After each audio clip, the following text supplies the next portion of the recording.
ደስተኛ ህይወት ለመምራት ከሚረዱ የዕለት ተዕለት ተግባራት መካከል ዋነኞቹ ናቸው። በጊዜ መነሳት። የሰው ልጅ በጊዜ በሰዓት በጧት መነሳት የሚችል ከሆነ ደስተኛ የሆነ የህይወት አመራር ዘይቤ ሊኖረው ይችላል። ስራ ኖሮም አልኖረውም በጠዋት የመነሳት ልምዱን ማዳበር መቻል ግዴታው ነው። በቂ እንቅልፍ ማግኘት።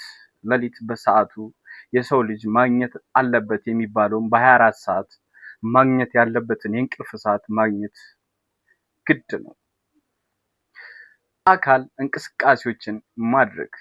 የአካል ብቃት እንቅስቃሴዎች እንግዲህ በጣም ወሳኝ ነገር ነው። በጠዋት ለ10 ለ20 ደቂቃ የአካል ብቃት እንቅስቃሴ ማድረግ ጤናማ ውሎ እንድንውል ያደርገናል። ጤናማ አመጋገብ። እንግዲህ ጤናማ አመጋገብ ሲባል ለሰውነታችን የሚሆነውን ነገር አግኝተን መመገብ መቻል።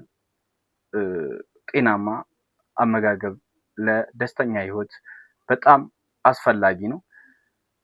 ጥሩ ነገሮችን በመስራት በማድረግ ጊዜን ማሳለፍ። ክፋት፣ ምቀኝነት ያን እያደረግን ከሰው ጋር ኔጌቲቭ የሆነ ንግግሮችን እየተነጋገርን መዋል ራሱ አንድ ደስተኛ እንዳንሆን ከሚያደርጉን ነገሮች መካከል አንዱ ነው። መሳቅ። መሳቅ የደስተኝነት ስሜት አለው። መሳቅ ራሱ ደስተኛ እንድንሆን ብቻ ያደርገናል። ስለዚህ በተቻላችሁ አቅም ያው ኮሜዲያን ቅጠሩ እያልኩ ሳይሆን ለመሳቅ መሞከር፣ ራስን ደስተኛ ለማድረግ መሞከር ደስተኛ ለመሆን ከሚረዱ ምክንያቶች አንዱ ነው። ከሚወዷቸው ሰዎች ጋር ከፍሬንዶች ጋር ሊሆን ይችላል፣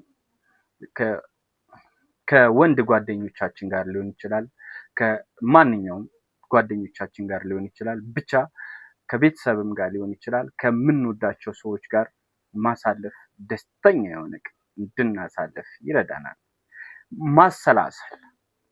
ማሰላሰል የቀን ውሏችንን መረዳት ማየት፣ ያሳለፍናቸውን ጥሩም መጥፎም ነገሮች ምንድነው ያሳለፍኩት ብለን ወደኋላ ሪቫይዝ አድርገን መመልከት መቻል ራሱ ማስተካከል ያለብን እንድናስተካክል፣ መቀጠል ያለብንን ነገር እንድንቀጥል ማሰላሰል ወሳኝ ነው። ቅሬታንና አሉታዊነትን ማስወገድ። እንግዲህ ቅሬታ ያላቸውን አሉታዊነትን ነገሮች ለማስወገድ መጣር። በብዛት በእንደነዚህ አይነት ውሎ ውስጥ ምንል ከሆነ እነዚህ ቅሬታ የምንላቸውን ነገሮች እያስወገድን እርምት እየሰጠን እየተማመንን መጓዝ ይህም የደስተኝነት አንዱ አካል ነው። በረከቶቻችሁን ቁጠሩ። በረከቶቻችሁን እዩ። ምን አለኝ ከሌለኝ ይልቅ ምን አለኝ የሚለው ነገር ትልቅ ወሳኝነት ሚና የሚጫወት ስለሆነ በረከቶቻችንን ማየት ከሌለን ይልቅ ያለንን መመልከት ነው።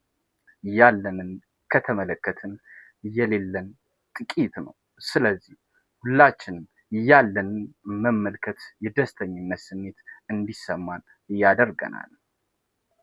አመስጋኝነትን መለማመድ።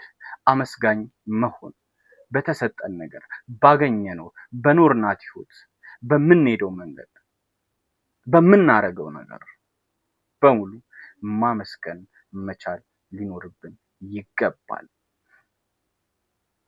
ችግሮቻችን በመፍታት ላይ ማተኮር። ችግሮቻችን ችግሮች ናቸው ብለን ከማየት ችግሮች ላይ መፍትሄ እየፈለግን የተለያዩ መፍትሄ የሚሆኑን ተግባራቶች ማከናወን፣ ማሰላሰል፣ ማየት፣ መረዳት ህይወታችን ደስተኛ የሆነ ኃላፊነት የተሰማው ህይወት እንድንኖር ይረዳናል፣ ያግዘናል። ክብራትና ክብራን የፒያንኪ ሚዲያ ቤተሰቦች ዛሬ ስለ ደስተኛ ህይወት እንዴት መምራት እንችላለን በቀላሉ ሳንጨነቅ እያሰላሰልን እያሰብን እንዴት ነው ደስተኛ ህይወት መምራት የምንችለው? በተለያየ አካባቢ፣ የተለያየ ቦታ ላይ፣ የተለያየ ህይወት ላይ፣ የተለያየ አጋጣሚዎች በምን አይነት ሁኔታዎች ሊወስዱን ይችላሉ የሚሉትን ነገሮች ያየንበት ፕሮግራማችን። ስለዚህ የዕለት ተዕለት ልማዶቻችን እነዚህን ካደረግን በእውነት ህይወታችን፣ ውሏችን ያማረ ይሆናል። ውሎት ያማረ እንዲሆን የዕለት ተዕለት ተግባሮትን በየዕለቱ ይፈጽሙ። ፒያንኪ ሚዲያን ስለምትከታተሉ እናመሰግናለን። ሰላም።